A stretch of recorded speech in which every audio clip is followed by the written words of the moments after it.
हिंदू का कमेंट्स आया कि हम इसलिए मुसलमान नहीं होते कि फजूल की टेंशनें बहुत हैं इस्लाम में। बात आ रही है समझ में? उस हिंदू ने कमेंट किए नीचे मेरे बयान के नीचे कि मैं इसलिए इस्लाम कबूल नहीं करता कि इस्लाम में ये फजूल की टेंशनें बहुत हैं, ये हो गया तो उससे निकाह नहीं हो सकता, ये हो गया तो उससे निकाह नहीं हो सकता। तो भाई हमारे लिए ये टेंशनें क्यों हैं? ये गैरतमंद लोगों की जिंदगी ऐसे ही होती है कि जब आपके बेटे की शादी हुई और बहू बन के कोई औरत घर में आई तो इस्लाम आपको ये इजाजत ही नहीं देता कि आप इस पे हवस की निगाह डालो। अब आपने जब भी उसको देखना है अपनी बेटी की हैसियत से देखना है और महफूज है। और ये भी इस्लाम ने बता दिया भाई ये तलाक भी देगा तो आप इससे शादी नहीं कर सकते, हो ही नहीं सकता, रास्ता बंद।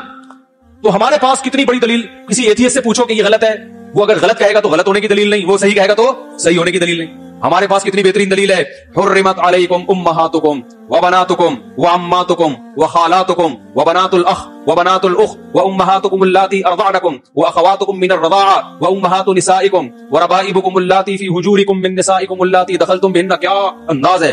मैंने एक अंग्रेज के तबसरा पढ़ा था इस आयत पे। उस अंग्रेज ने लिखा कि मुसलमानों के पास ये जो आयत है ना, ये ऐसी खानदानी आयत है, खानदानी का लफ्ज़ अपनी तरफ से कह रहा हूं, उसके जो अल्फाज का अपनी जबान में तर्जुमा कर रहा हूं। उसने कहा सोचो जिस मुआशरे में इस कानून पर अमल किया जाता होगा कैसा पाकीज़ा मुआशरा होगा वो। ये अंग्रेज के अल्फाज हैं। और जिस मुआशरे के पास ये कानून नहीं है, वो बज़बान हाल ये कहना चाह रहा था, तो उस मुआशरे की दरिंदगी का क्या आलम होगा, वो कैसे फैसला करेगी।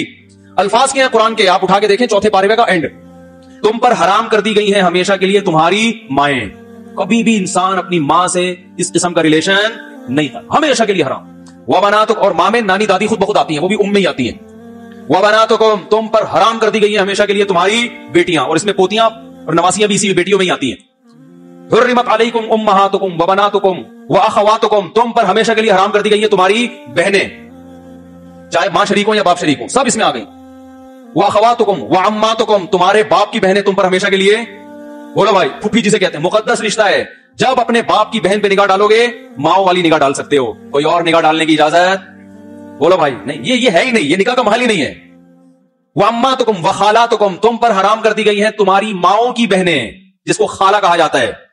नहीं आ रही बात, चाहे वो तुमसे उम्र में छोटी क्यों ना हो, लेकिन चूंकि तुम्हारी मां की बहन है तो लेवल उसका वही है ना, तो जब उस पर निगाह डलेगी मां वाली निगाह डलेगी। वह अखवातुकुम व खालातुकुम व बनातुल अख, तुम्हारे भाई की बेटियां तुम पर हराम है, क्योंकि तुम्हारे भाई की जो बेटी है वो तुम्हारी बेटियों की तरह है, कभी भी उससे निकाह नहीं हो सकता। वह बनातुल उख, तुम्हारी बहन की बेटियां जो तुम्हें मामू कहती हैं, तुम्हारे भाई की बेटियां तुम्हें चाचू कहती हैं। ये कैसा रिश्ता है कि एक तरफ चाचू भी कह रही हैं, अंकल भी बना रही हैं। अंकल का असल में तो चचा से निकला है, वो अंग्रेजों ने फिर इसका मफहूम इतना वसी कर दिया कि पूरी दुनिया को अंकल बना दिया उन्होंने। जब वो तुम्हें चचा कह रही है, तुम्हें एहतराम दे रही है, इज्जत दे रही है, तो अब उससे ये रिलेशन कायम नहीं हो सकता, ना हलाल ना हराम। हराम तो वैसे ही हराम है, हलाल भी नहीं हो सकता। वह बनातुल उख व उम्महातुकुम अल्लाती अरज़अनकुम, क्या अंदाज है कुरान का। वो माएं जिन्होंने बचपन में गोद में लेके तुम्हें दूध पिला दिया, उनसे भी एक तकद्दुस का रिश्ता कायम हो गया। पहले तो बहुत होता था, कम होता है। मालदार औरतें पहले बच्चे खुद नहीं पालती थी, अरब में दस्तूर था, पैसे देके किसी को कहते तू पाल ले, बड़ा हो जाए इधर दे देना। मैं इसलिए जो डिफेंस क्लिफ्टन की औरतें हैं ना, उनसे कहता हूं कि आपसे अगर बच्चे नहीं पल रहे ना तो पैदाइश को रोको मत, पैदा करके दाइयों को पकड़ा दिया करो, ये फिर भी बेहतर है। और ये साबित है असलाफ से। खुद हमारे नबी सल्लल्लाहु अलैहि वसल्लम की वालिदा मोहतरमा ने नबी की विलादत के बाद माई हलीमा के हवाले किया ना, हवाले कर दिया, तो माई हलीमा भी आप सल्लल्लाहु अलैहि वसल्लम की क्या बन गई, मां बन गई, उन्होंने दूध पिलाया नबी सल्लल्लाहु अलैहि वसल्लम को। तो जो औरत आपको बचपन में दूध पिलाए, एक तकद्दुस का रिश्ता, बोलो भाई, कायम हो गया। उससे निकाह का सोचना ये गलत है, मां बेटी का रिश्ता बन गया। और अल्लाह ने क्या फरमाया, व उम्महातु निसाइकुम, तुम्हारी बीवी की जो मां है वो भी तुम्हारी क्या है, मदर इन लॉ है ना। ये कैसे हो सकता है कि बीवी पे जो निगाह डालो वही निगाह उसकी मां पे भी, ना ना ना, वो सास है, वो तुम्हारे लिए हमेशा के लिए, ये रिश्ते हमेशा के लिए हराम होते हैं, इनके हलाल होने की कोई सूरत नहीं है। वरबाइबुकुम अल्लाती फी हुजूरिकुम मिन निसाइकुम अल्लाती दखलतुम बिहिन्ना, जिस औरत से तुमने निकाह किया और रुखसती भी हो गई, उस औरत की बेटी भी तुम पे हमेशा के लिए हराम, क्योंकि तुम उसके सौतेले बाप बन गए। फादर ये भी एक तरह का फादर इन लॉ है, स्टेप फादर है और ये स्टेप डॉटर है। क्यों? इसलिए कि अब ये नहीं मुमकिन है कि इसकी मां से भी तुम्हारा रिलेशन हो और उसी वक्त में या किसी जिंदगी के इसी मोड़ पर अब उसकी बेटी से भी ना। भाई उस बेटी ने तुम पर एक दफा बाप की नजरें डाल दी हैं, क्योंकि वो मां का शौहर तो बाप ही जैसा होता है ना।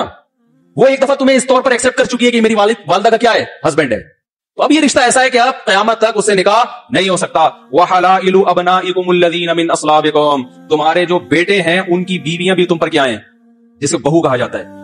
नहीं आ रही बात, क्योंकि बेटा जब उसको लेकर आता है तो तुम बेटे की वास्ते से उस पर बेटियों की निगाह डालते हो, और डालना भी चाहिए, और वो तुम्हें क्या एज ए फादर कर लेती है। तो बस ये हमेशा के लिए क्या हो गया, बोलते क्यों नहीं भाई। और कुरान ने भी कहा वान तजमाउ बैनल उख्तैन, और दो बहनों को निकाह में जमा करना भी क्या है, کیونکہ ایک عورت سے جب تمہارا کوئی ریلیشن ہے، اس کی موجودگی میں اس کی سگی بہن سے بھی یہ ریلیشن ہو، اس کو بھی اسلام غیرت کے خلاف سمجھنا. اس سے علیحدگی کے بعد نکاح ہو سکتا ہے، اور حدیث کے مطابق خالہ بھانجی سے بھی ایک ٹائم پہ نکاح نہیں ہو سکتا، پھوپھی بھتیجی سے بھی ایک ٹائم پہ نکاح نہیں ہو سکتا. آگے اللہ نے فرمایا وَأُحِلَّ لَكُم مَّا وَرَاءَ ذَلِكُمْ، اس کے علاوہ جتنے رشتے ہیں تمہارے لیے کیا ہیں؟ حلال. یہ اللہ نے تسلی دے دی. تسلی اس طرح دے دی کہ اللہ اتنے سارے تو نے خواتین کی لسٹ پیش کر دی جن سے نکاح ناجائز ہے، تو ہم تو ساری زندگی نکاح ہی نہیں کر سکیں گے. تو اللہ نے بتایا اس کے علاوہ بہت ہیں، ٹھیک ہے نا، ہول سیل کے حساب سے ہیں، ٹینشن لینے کی ضرورت نہیں ہے. اور خاص طور پر اگر تم مولانا طارق مسعود صاحب کا بیان سنتے ہو پھر تو اس معاملے میں بالکل ٹینشن چھوڑ دو. وہ ہمارے بھانجوں نے کہا تھا نا، ابھی جمعے کو میں نے بیان میں بتایا تھا، 17-18 سال کے مجھے کہنے لگے ہمارے لیے کیا پرابلم ہے. وہ گھر میں جا کے ذکر کر رہے ہیں کہ ابھی ہماری آمدن تو کچھ ہے نہیں، تو کچی آبادی میں 2000 روپے کرائے پر کمرہ مل جاتا ہے، کسی بیوہ سے کر لیتے ہیں. تو گھر میں جب ان کی والدہ نے یہ باتیں سنی تو پریشان ہوئی، یار یہ میرے بچے کس قسم کی باتیں کر رہے ہیں. تو ان کے ابا نے کہا کہ جب مفتی طارق مسعود کے بیان میں بیٹھیں گے یہ تو ہوگا، یہ تو میں نے اب کل مجھ سے یہ ملے بڑا والا، وہ کہنے لگا ماموں ایک چیز ہمارے ذہن میں آ رہی ہے، اگر ہم کسی بیوہ سے کریں نکاح تو پہلی شادی لڑکی کی 25 سال کی عمر میں ہوتی ہے، جو عام طور پہ جو شادی ہوتی ہے ہماری لڑکیوں کی. شوہر بہت زیادہ ٹائم جلدی مر گیا تو 10-20 سال میں جا کے مرے گا، تو کوئی 35-45 سال ہی کی ہمیں ملے گی.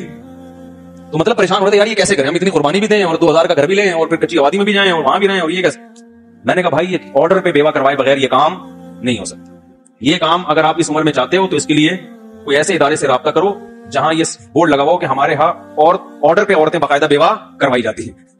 قدرت کی طرف سے کسی کے بیوہ ہونے کا انتظار کرو. اور میں نے کہا دوسری بات یہ کہ یہ آپ کی سوچ بہت اچھی ہے، نظریہ بہت اچھا ہے، اپریشیٹ کرتا ہوں، لیکن مسئلہ پتہ ہے کیا ہے، کیونکہ ابھی آپ کی جیب میں روکڑا بالکل بھی نہیں، تو 45 سال کی بھی کوئی بیوہ مل جائے نا تو غنیمت ہے،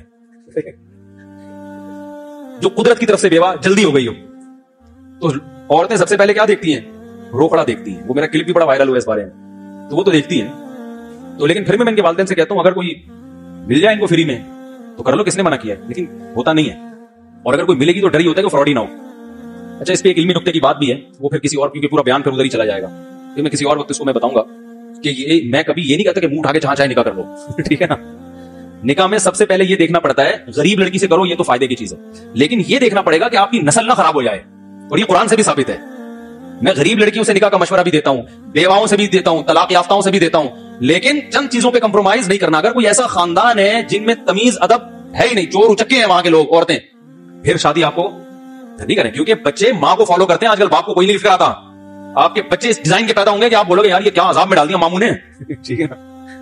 تو اس پہ کمپرومائز نہیں کرنا ہے. پھر یہ قرآن سے کہاں ثابت ہے یہ میں کسی اور وقت بتاؤں گا. ہاں کسی کو خدا نخواستہ زنا کا خوف ہو، یہ خطرہ ہے کہ اگر نکاح نہیں کیا تو میں زنا میں پڑ جاؤں گا، پھر وہ جیسے تیسے جہاں بھی موقع ملتا ہے نکاح کر لے، کیونکہ زنا سے بچائے اپنے آپ. لیکن نارملی غریب لڑکیوں سے تو کریں، بیوہ سے بھی کریں، اپنی سی عمر میں زیادہ ہے تو بھی کریں. ہمارے نبی نے پہلا نکاح 25 سال کی عمر میں کیا، 40 سالہ بیوہ سے، لیکن خاندان اچھا تھا.